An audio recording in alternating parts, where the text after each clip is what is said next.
Hi, thanks for being here. We still have a few joiners, but I'll make a couple announcements at the beginning. So we'll have a minute to get them sorted before we roll in the real content. I'm really excited to have our speakers here today for our session on civic virtue, civic character. We've been running this webinar series this spring on how to educate character in the university as part of the Educating Character Initiative's mission to do what we can. We're all trying to figure this out together to provide spaces where we can equip ourselves to do this work of character education in the university.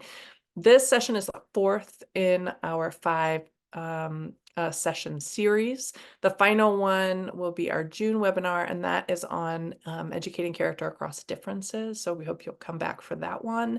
We have a great panel planned for that. And we also have our major conference in December is on that same theme, educating character across differences. Submissions, we're accepting proposals for that, abstracts and workshop proposals until June 1st. So please put in your best ideas and come join us at the conference. Those are the major events we have coming up other than this one. And then we'll settle down for the summer a little bit and pick up the webinar again in the fall. So today, what we'll do is this. I'll turn it over in a bit to our speakers. They're going to talk to you and teach you about their program. They have an interactive style, which I think is great. So we get to contribute to this particular session. If you have questions along the way, so they're going to use the chat and some other things to get feedback from you as we go. They'll give you instructions about that. If you have questions that you want held to the Q&A portion of the meeting, you can put those in. There's a button for Q&A in particular. You can drop those in anytime, and we will get to those when we get to the question period. Okay, so our session today is called Cultivating College Students' Civic Character in the University Setting. I tried to write an introduction for these speakers, but so much is going on with what they are doing, and they have so many publications that I am going to say their names and their titles and turn it over to them and ask them to say a little bit about what they do to give you all an orientation to what they're bringing to the table here. So we have Diane Ryan, who's the Associate Dean for Programs and Administration, and I promised her I was gonna try to say her last name. I'm sure I'm gonna get it wrong, but I'm gonna try anyway. Sunah Hyun, somewhere near, who's a senior researcher, and they're both at the Tisch College of Civic Life at Tufts University. Over to you guys. Great. Thank you so much, Jennifer. And thanks to your whole leadership and character team for inviting us. We're really excited about the collaboration and the opportunity to tell you a little bit about Tisch College, where most people say, is that at NYU? Where is that? No, those are the artsy people. We're at Tufts, where we have the College of Civic Life that we're going to tell you a little bit more about today. I am, as you mentioned, Associate Dean for Programs and Administration, soon to change to Programs and Assessment, where I am very fortunate to work with the beautiful Sunah, who is our senior researcher and really leading the effort around assessing, in large part, character development in the context of the things that we do at Tisch College. So I'll stop for a minute, give her a second to introduce herself, and then we'll get underway because we have a pretty ambitious agenda and I see the minutes like ticking by. Yeah, very nice to meet you, everyone. I'm so excited to be here. As Diane mentioned and Jennifer, my name is Sunah. I'm a senior researcher at Tisch. So I run various assessments and evaluation to support how we can better improve our programs to support students' civic character development.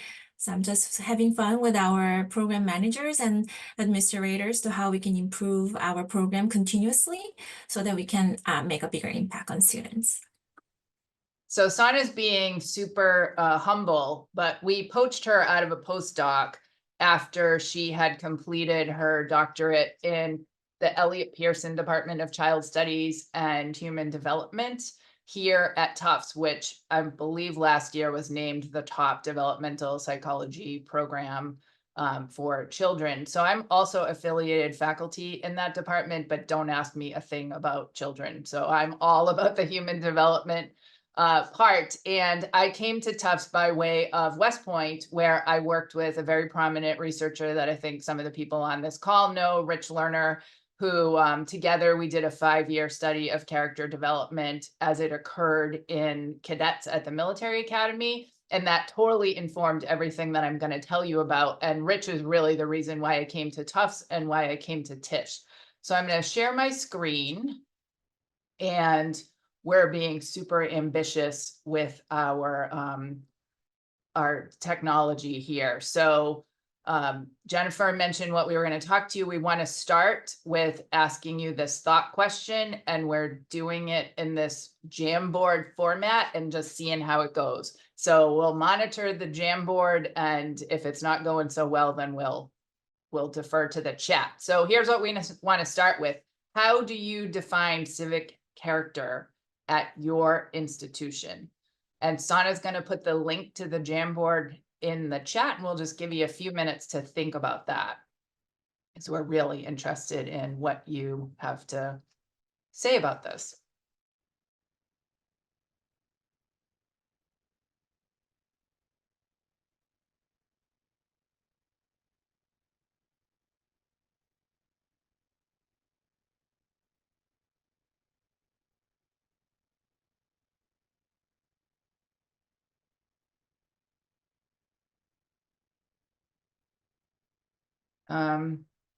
Just in case you haven't used a Jamboard in a long time, you can click on the little sticky note on the side and it'll pop up a little square for you to write something on.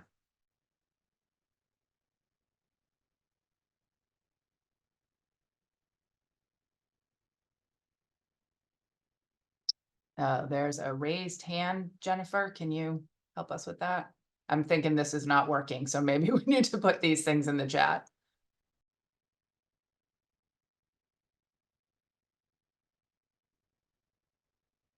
You're muted, Jennifer. I don't have a visible raised hand on my list. It was someone named Laura that had raised their hand. Oh, they say they don't see the link. I put the link in the chat. I think you have to put it, did you? Oh, you did just put it in there. I put it twice. Can they not see the chat? Yeah, maybe we should just put it over the chat. Yeah, maybe they don't see the chat. Yeah, we are not able to see the chat. Okay. Well, what Do if you possibly have where you pasted in the chat that it's set to send it to hosts and panelists, not to everyone? Oh, someone said, hey, Oh, there you go. Amazing. It's good. Yay. Okay. Thank you to everybody who is helping us get straight.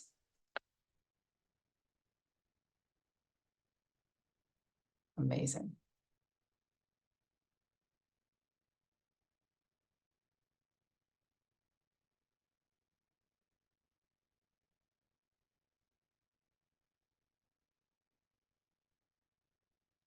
This is cool. I've never done this before.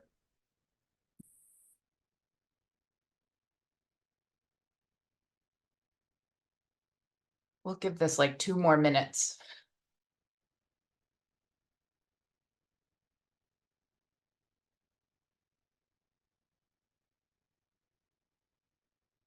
I wonder if, oh, okay. So, oh, look at this.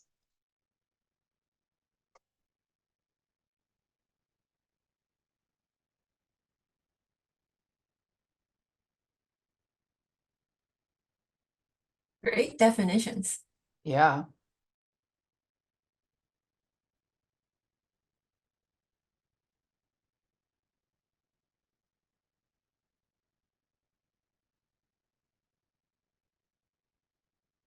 I love that, for humanity.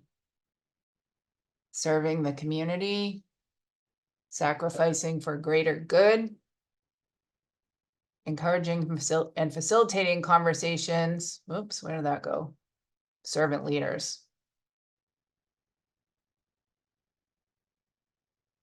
Strong convictions, yet willing to compromise for the common good. People for and with others. Commitment to social justice and collaborative action. All right, well, this is the common theme, I would say, that we are seeing here is the idea of community and people working together. And we're going to talk a little bit more about that as we go along. So here's what we're going to do today. And I realize this is really ambitious. We're going to talk about what we mean by civic character. We're going to give you this quick orientation to Tisch College, which we've established is here in Massachusetts. And then we're going to talk to you about how we sort of think about this and measure it. So then we'll give you a couple examples of some of the programs that we do, and Sunah will talk to you about some findings of 2 select programs, and then hopefully wrap up in the next 30 minutes to be able to have some discussion time with all of you. All right, so what do we mean by civic character? Sunah and I and our colleague Peter Levine recently authored a chapter in the forthcoming, it actually might be published by now, the Routledge Handbook of Character Development, that probably everybody on this webinar has a chapter in because there's like 100 chapters in it. And we wrote the chapter on civic character. And Peter is really a very famous scholar in the civic space. And he recently published a book called What Should We Do? It's not what should I do, what could we do? It's what should we do? So it's this idea that civic is defined by people working together to do things that help us to flourish and that support the common good. So if that's civic, what is civic character? And we take a very broad view of what is civic character. It's definitely the being of a person. So all of those internal values and attributes that you would see on something like the Values in Action survey, but it's also knowledge and skills that each person has to bring to the collective that help us to reach that goal of working together towards something that will be beneficial for the public and for society.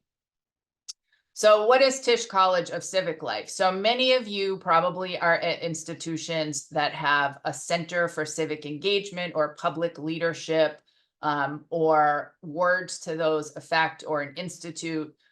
We have centralized this at Tufts University. Tufts, has a very long mission statement, but at the end, it talks about educating active citizens who will solve the world's most challenging problems. And Tisch College is the integrator of that. We sort of hold that part of the mission.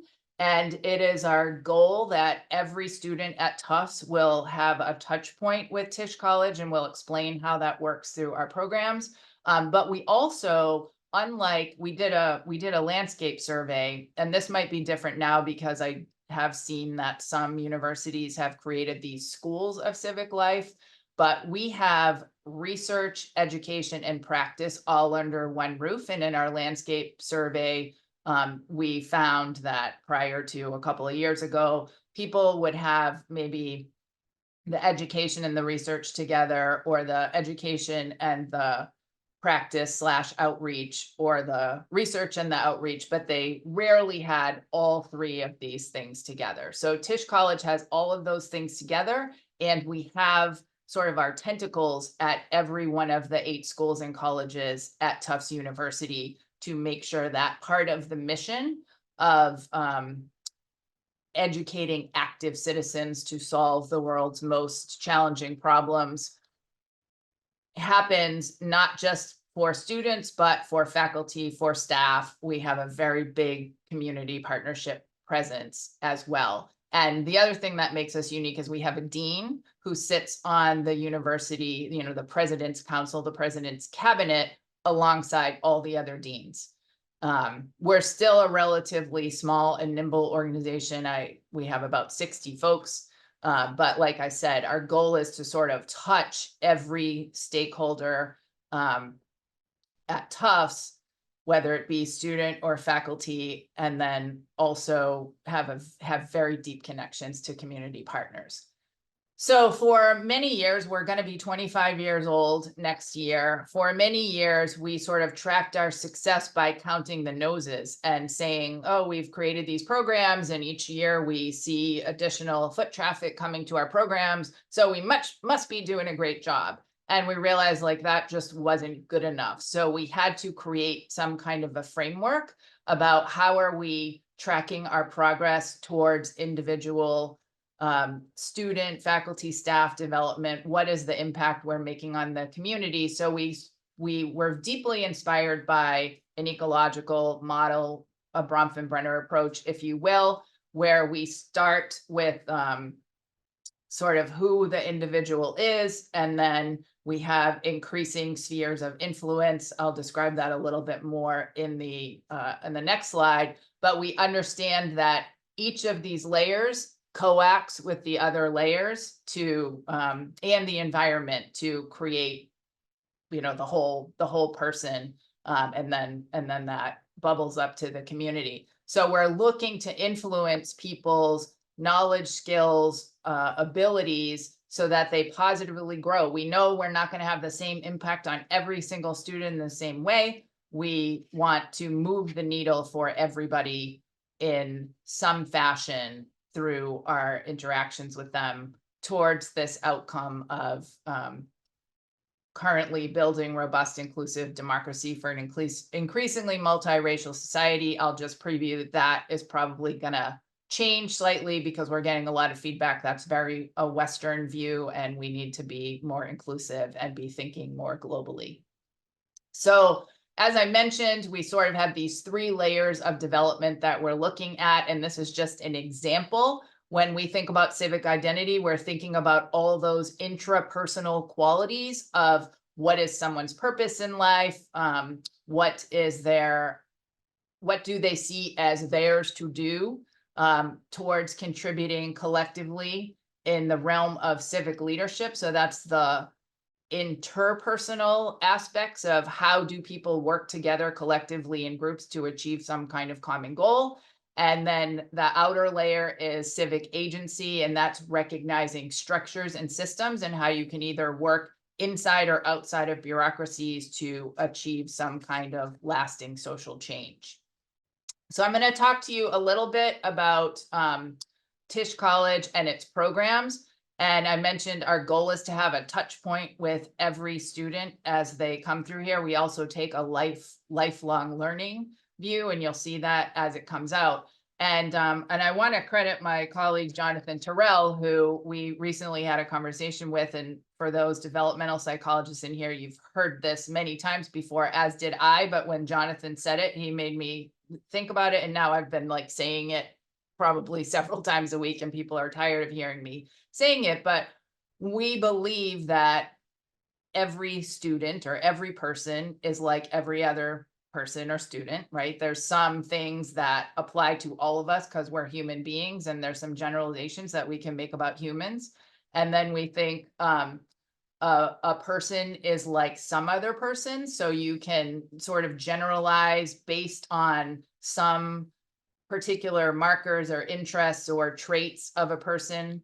So we know certain kinds of things are going to resonate with certain kinds of people. And then this idea that a person is like no other person. So everybody is having this really unique experience because they come into the university setting with different lived experiences, different traits, from different communities and those kinds of things. So we really want to try our best to match people with the things that are going to be most impactful, most transformational. So we use this word pathways to try to conceptualize how might a certain kind of student come here? What are the things that we might be able to match them up with, and the pedagogy we can use, and how can we craft experiences for them that will help them move the needle in all of these different areas. So like I said, it's our goal to be able to have an impact on every student and stakeholder, and we know that's going to take a lot of different approaches and inputs and a whole university to be able to make those impacts. So we're going to talk to you about these 5 student programs that we have, and then I'm going to hand off to Sunah, and we're going to talk about get a little bit deeper into assessment. So as I mentioned, we take a lifelong learning approach, and we start pretty early in high school. And so this Leadership for Social Change is a pre-college program that's just 2 weeks in the summer, where like many of you probably have some of these types of things that are introducing students to college. Ours is, and I'll just say what it is. These are meant to be revenue generating. That's how they're conceived. But when we were approached with the opportunity to create one of these, we saw a real opportunity to plant these seeds in young people. It matches up with a lot of the research that our research centers do about how do you start cultivating this civic identity in students. And if you wait until they get to college, it's probably too late. And everyone knows that civics curricula in public schools have been drastically cut. So this is an opportunity for us to hopefully touch some students that have an interest in this and continue to cultivate that. I will say it is a very expensive thing, and we're very proud of the fact that we've been able to fundraise successfully, that about half of our students come from underserved communities, where it's really important. They could make huge differences if they had these skills. So we've been running this now for about 6 years. We've had, we had the same challenge that people had in COVID, where we had to move everything online. But we'll tell you some more about some of the outcomes that we've had so far. And the other thing I will tell you is we're going to make these slides available, and each one of these slides has a QR code, so you can learn more about the programs if you're interested. All right, over to you, friend. Yeah, next one is Civic Semester. So Tufts Civic Semester is a transformational first semester program. As Diane mentioned, we start early. So when they actually get admitted to Tufts, we actually send them right back to other places so that they can actually have amazing experience in outside of Tufts institution. So this program combines academic and experiential learning with a focus on community engagement and social and environmental justice. So our first civic semester program took place in Peru in the fall of 2019. And this year, we're actually so excited to expand our program to Thailand. So at the core of the civic semester experience are 5 Tufts courses. So even though they're going away, they actually get all this Tufts related courses that are accredited, so they can actually continue to engage in classroom setting. Of course, it's by Zoom, but so especially designed to provide participants with a strong academic context for the issues and communities they explore. These courses also provide a foundation for their development into civic leaders as students engage with and support local community organization through the programs.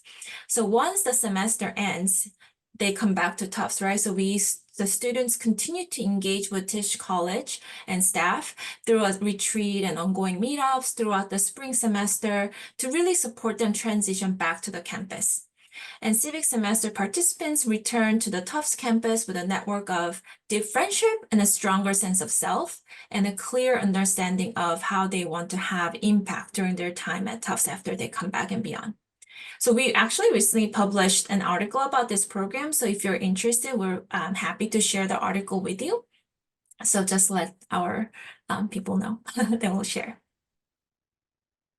Okay, so civic studies is a major. It's an academic major. It's about 5 years old. The program that Sunah just described, the civic semester, is often a feeder. Like many of those students will decide that they are going to co-major in civic studies after they do the civic semester program because they have already completed some of the requirements towards that co-major. And this was largely the vision of Peter Levine. As I mentioned, he's kind of pioneer in the field of civic studies. So this major is 12 courses. It has 4 tracks. There's a lot of choice within each of the tracks there's probably about 50 civic studies courses that people can choose from. And the only requirements is at the beginning, they do an intro to civic studies course, and then everyone does an internship and everyone does a capstone.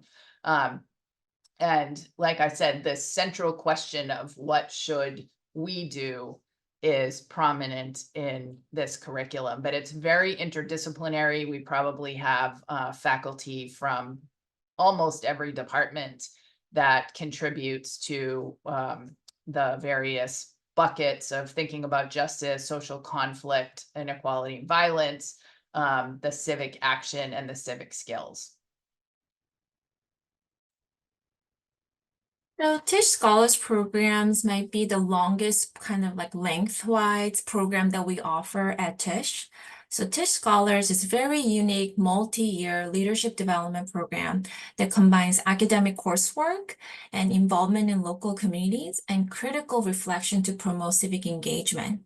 So through their participation in this program, students build on their values, knowledge, and the skills they need to affect meaningful change and address pressing social issues, both within Tufts University community, but also beyond, which is the way we want to really train them how to make more impactful things outside of Tufts. So first-year students are typically accepted as scholars their first spring semester at Tufts University. Although sophomores are welcome to apply to the program with the intention of becoming scholar their junior year, students actually benefit of participating full 3 years of the program. So once students are accepted, they participate in a community building and reflective retreat that is organized for a new incoming cohort. So the cohort size varies between 9 to 25. We try to make it kind of small cohort so that they can really have a meaningful experience through this program. And scholars embark on year-long course on the strategies used to create social change. In addition, they are matched with a community partner where they devote 8 hours of their week to really engage in a community setting where they try to kind of solve the issues they're facing in the community.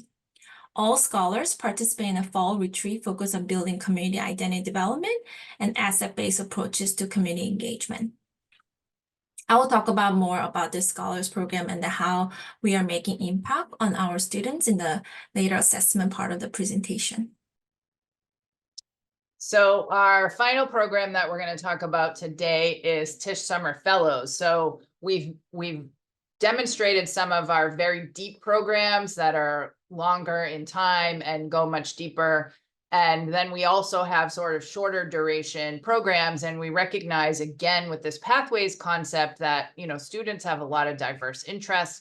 If you're an athlete or if you're in the School of Engineering, you're going to have different constraints around your availability and the kinds of things that you have time to be involved with. So some of those things that we've previously described might not work well.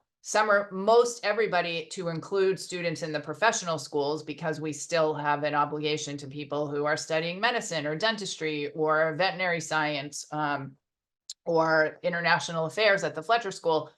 Almost everybody has time in the summer. And again, that time varies.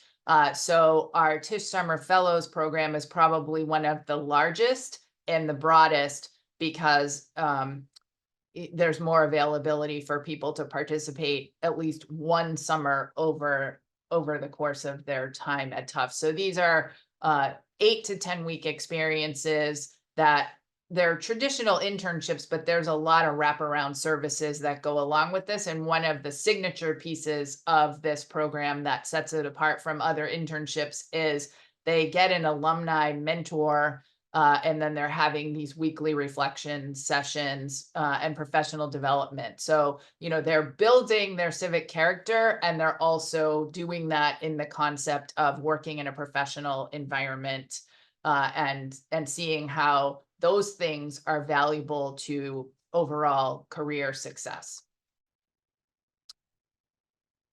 So here's a question that we have that probably at this point is just a thought question, is to think about some of the programs that you have in your institution and what do you use to cultivate this civic character. I mean, we can pause for a minute if somebody if people are able to put comments in the Q&A.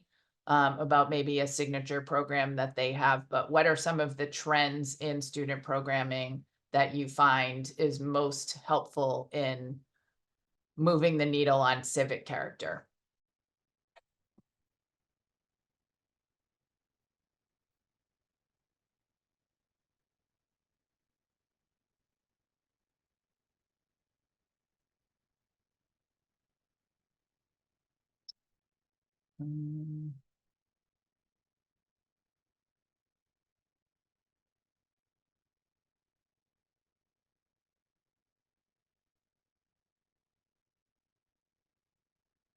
I'm not seeing anything in the chat right now, so maybe it's not the best time for us to pause and we should just keep going. Sunah, what do you think?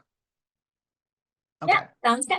All right, so let's get into this idea of assessment. And as I mentioned before, we were really helped in our thinking about this by establishing this framework, because it just naturally helped us to identify the outcomes that we wanted to see in students. And adding Sunah to our staff 3 years ago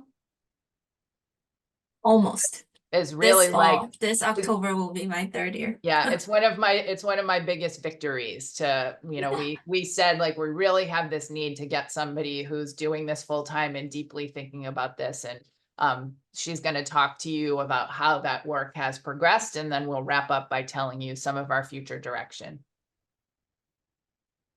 So I briefly mentioned about Tisch Scholars program previously. And as I mentioned, this is also a multi-year program, the longest program that we offer currently at Tisch.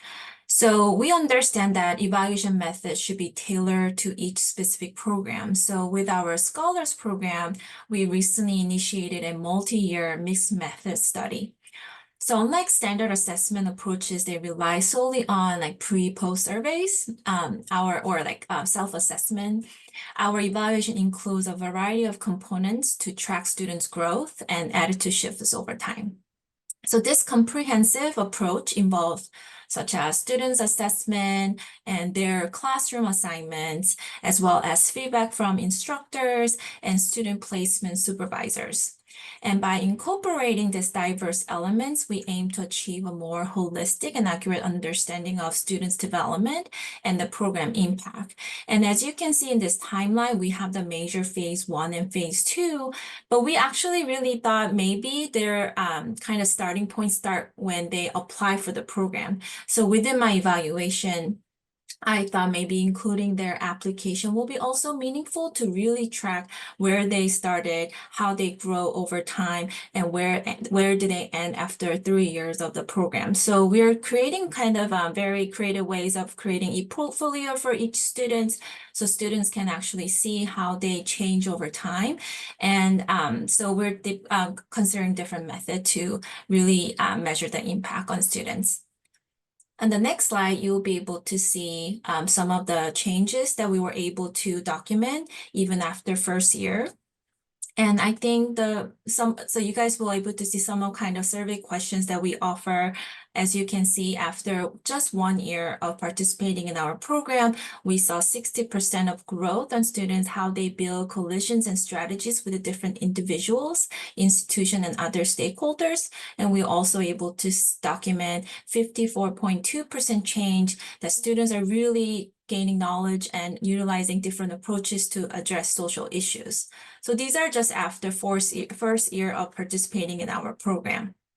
So next slide. So if you can kind of read it, we don't only focus on positive growth, which I show on the previous slide. Through our classes, we help students view themselves more critically and become aware of social issues around them. That's why I think evaluation is really necessary for every program that we run, because we can really show where students stand throughout the program. So this approach often results in J-shaped growth trajectory, as we actually really push them to see them critically about themselves and kind of be aware of the social issues around them, as so that we really help them to navigate this complexity. So sometimes we actually see this kind of results from our surveys. As you can see, only 6.3% of students mentioned that they had garden interactions with people from different backgrounds, or like other questions. I guess that was framed in a different way. Anyways, so our evaluation method, which includes self-assessments, assignments, and feedback from instructors and placement supervisor, as I mentioned, it really allows us to track this nuanced change over time.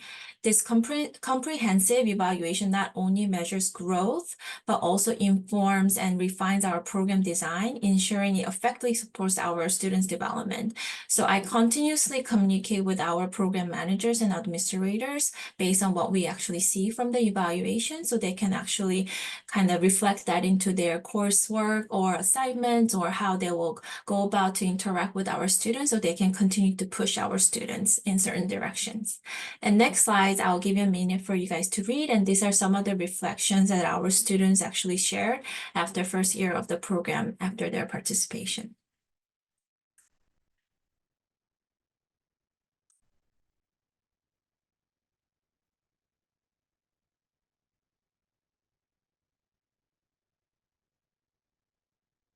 So for next slides, as Diane mentioned, this is our very short program for high school students.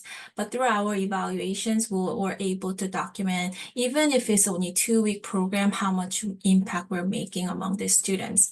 So for the LSE program, our evaluation approach differs from the previous program due to variations in program length, methodology, and target audience, as this program is specifically designed for high school students. And this really justifies you cannot have one evaluation model for all the programs, even though we are under one umbrella called Tisch. Like, all the evaluation has to be different and adaptable, or even like flexible. Like, there should be like that kind of changes to make sure that the evaluation match with what the program intended to do. So before crafting each evaluation, I collaborate closely with our program administrators and managers, as I mentioned, to really thoroughly discuss the program's activities and goals. This ensures that our evaluation aligns closely with the program's approach and mission, and providing relevant and actionable insights. And the next slide will actually show how much we were able to document some of the changes. As you can see, this items looks a little bit different, because based on talking with our program administrator, this is what the intent to support our students' growth. So we were able to see, after just 2 weeks of the 2-week program, the students were able to organize a meeting, bring community members together, kind of growing more competency, and then really bringing other community members to social issues. And we're also able to see 21-point raise in how they have deep understanding of the intersectionality of power and privilege when we engage with others. So this just shows how the framing of how we actually create the survey items. And if you see next slide, additionally, last year, we implemented a 1-year impact survey to understand how students feel after a year of participation. Even if it's 2 weeks program, I thought this was worth of doing it. So we piloted it last year, and this long-term feedback is crucial for understanding the lasting effects of our program, I thought. So making necessary adjustment to enhance its impact. I know it's a little wordy, but I'll give you a moment to read it over, because these are just high school students, some of their juniors and seniors, and even sophomores. But it's really great to see how they're forming about their identity within societies and what they hope to do in the future. So it was really, really nice to see how our program made an impact within their life trajectory. And I will just chime in for a second. Like, this was really important to our funder. the ones that provides the funding for about 50% of the students that would not be able to afford this otherwise. They are very excited over the fact that these students go back and they are able to immediately implement that knowledge and skills in their local communities, in their schools, to be change agents when they get back. Yeah, so these are just quick summary, and Diane can talk more about what we're thinking of, how we're gonna do about, our work in future. Right. So as I mentioned, this has kind of been a long process, and we're excited to finally have the resource in our one person that we hope to build out into a team of many people. And we are in the process of creating validated measures around these 3 different levels. So our currently our senior survey that every undergraduate student takes when they leave, and there's a first year survey. I'm sure you all have your institutional research people do the same kinds of things. We were able to get some questions in there that actually measured civic identity, civic leadership, civic agency change, but we want to create a measure of those things that we were able to put all into one instrument that then would be hopefully generalizable or useful across all different contexts.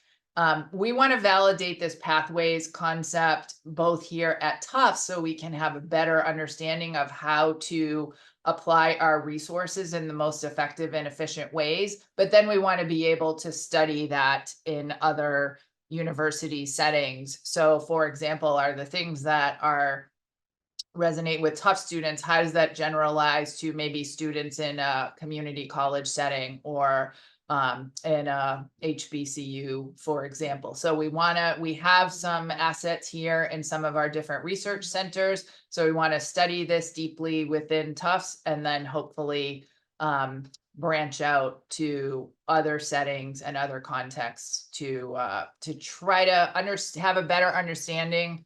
I know it's a terrible analogy, but how the sausage is made. I'm sure everybody on here believes that they are, they're developing leaders of character, and I'm certain that we all are. Just how can we better understand that and do it better? So that's our goal with a lot of this preliminary work, and hopefully we'll be able to continue on this trajectory. So we want to leave you with these questions of how are you doing this at your institution, and what kind of frameworks have you found that are useful to you in pursuit of, creating better citizens. This is certainly a time in our history where this is more important than ever, perhaps. Probably everybody says that, but this past year has been a bit of a challenge, and I think we all believe that there's a lot of hope and a lot of promise in our young people, and we're happy to be in community with all of you in pursuit of this, and however we can collaborate and share resources, I think would be of value to all of us. So here we are at the questions part, and happy to entertain any questions or discussion or suggestions for us that people have. Great.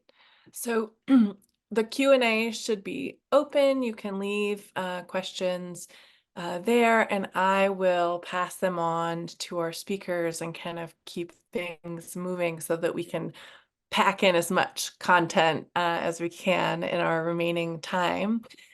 So why don't we start here?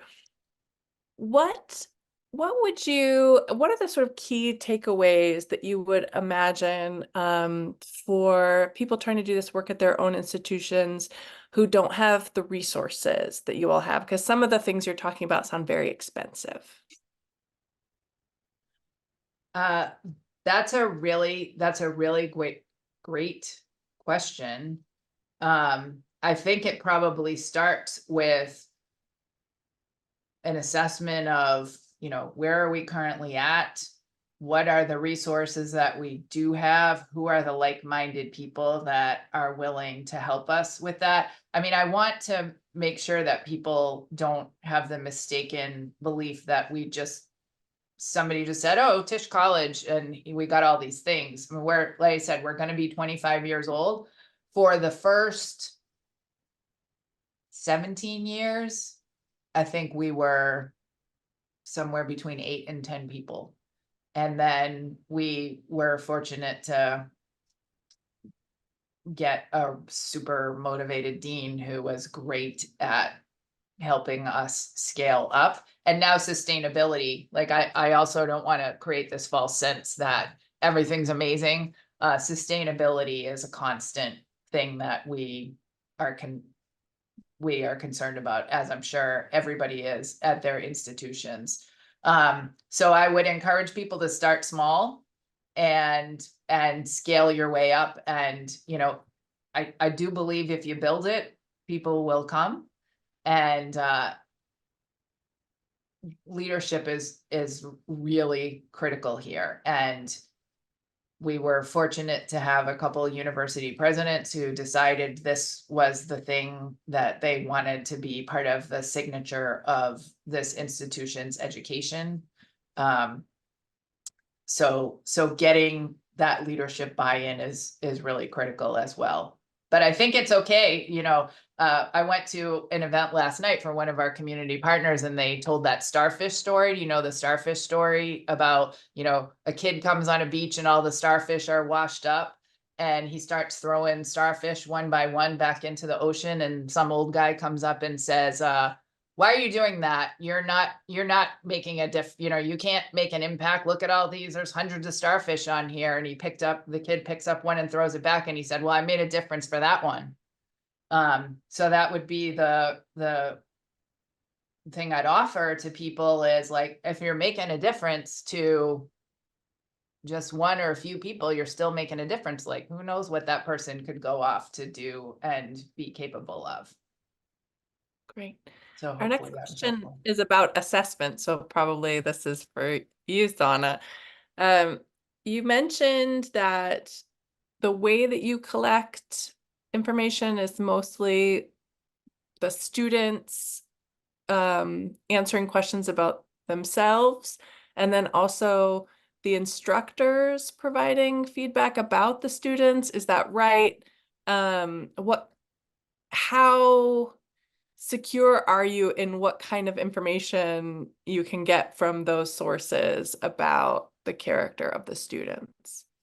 Yeah, I think the danger of we're making impact from kind of one line of resource is always dangerous, right? I think even like when we make any decisions, like, oh, that person said it, okay, that's great. Like, that's dangerous. We have to listen to both parties. So it's kind of similar to that for our assessment.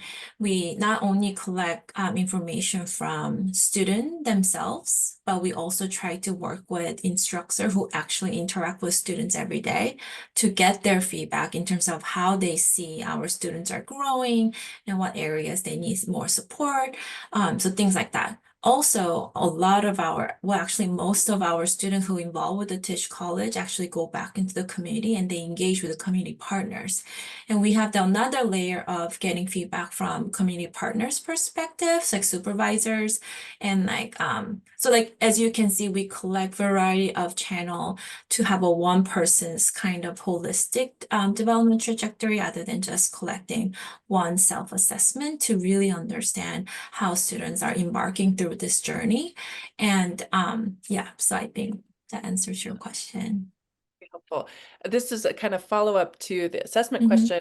Have you been able to track the continuation of the programs for students after they leave college? So I think that is our biggest mission. So at Tufts right now, we have our OIR, Office of Institute Research, team that actually collects kind of university-wide alumni survey. So if they're already collecting the survey, how can we utilize their resources and their personal power, when they collect the data from alumni, how we can kind of incorporate what we want to look for within students' development trajectory into how we're making impact longitudinally. And I think that's something that we definitely want to work on. But for like civic semester, definitely is a smaller cohort. So we definitely have our own alumni survey already in place. So we can actually track, even if it's only one semester program, how much that program was impactful even after graduation. So we're able to document what happens even after graduation. I will add to that Mhm. prior to Sunah's arrival for our 20th anniversary, which we had all these big things planned and it fell on in 2020. But one of the things that we did carry out was we did a survey of all living Tufts alumni. And so Tisch College, like I said, is only 20 years old. So we were able to look at the difference between alumni that graduated from Tufts when we had something called the Lincoln Filene Center, and after we had Tisch College, to try to see, like, was there any discernible difference? And I don't have that. I don't have those data right top of mind, but we had this tremendous response rate. I think we had something like, I don't know, 30,000 people opened the survey or something. It was like a lot of people participated in this, and we got a lot of really good feedback about how civically engaged Tufts alumni continued to be. So as Sunah mentioned, it's continuing to be a work in progress, and I think a lot of schools are very protective over that, but we're continuing to try to get more information around that. And I'm sure some of the trends we're having here are some of the trends people are seeing in their own institutions, where public service is really, I think, it's a challenging thing for people to go into right now. So where we used to have large percentages of people going into government service, we're now having large percentages of people going into consulting and finance. And I say to that, that's okay, as long as you're going into those industries with the knowledge, skills, abilities, and values that we are hopefully in helping you to internalize, so you work in those professions for public good. Right. Maybe we have about 5 minutes, so maybe one more question. I think it actually connects very well to where you were just finishing. You mentioned early on that you take a very broad approach to character, and I'm wondering if you could talk a little bit about that choice and how you think about it. So I can imagine, civic identity and civic leadership and civic agency all uh, being things you could design programs for pursuing without connecting it to character. You can have leadership that's character leadership and other kinds of leadership. So why think of this way of doing it as character? Is it so broad that it's maybe not even that, or what about it is connected to that? I'll take a stab at that.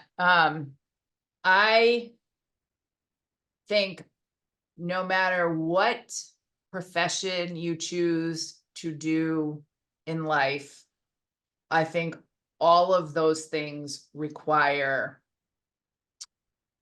a concern for others and good character, and concern for the public good. So, for example, our medical school, they have we didn't cover any of that. We mostly focused on undergraduate programs, but I'm really proud of our medical school and some of their initiatives. Their very first class in medical school is social determinants of health. and they focus deeply on concepts of equity and justice and trying to build the empathy and understanding of, like, even if you're going to be a brain surgeon or you're going to be a family practice doctor, there's still very basic things that you need to understand about people's lived experiences so that you can be a better health practitioner. And so I think that's the approach we take to kind of anything. Like if you're going to be a civil engineer, for example, you need to have an understanding of how to ask these questions, and you need to understand about like history and justice and equity and those kinds of things. So you will put into practice those principles in engineering that provide the greatest good. So I don't know if that answers your question, Jennifer, but I am a person, and maybe it's just because of the way that I was raised and how I, my professional life is that every challenging problem that we have in our society probably needs a lot of different kinds of people to contribute. And we can't just say, well, it's all the elected people or it's all the public servants or whatever. Everybody has to have this basic understanding. And I feel like that's what we're endeavoring to do. Right.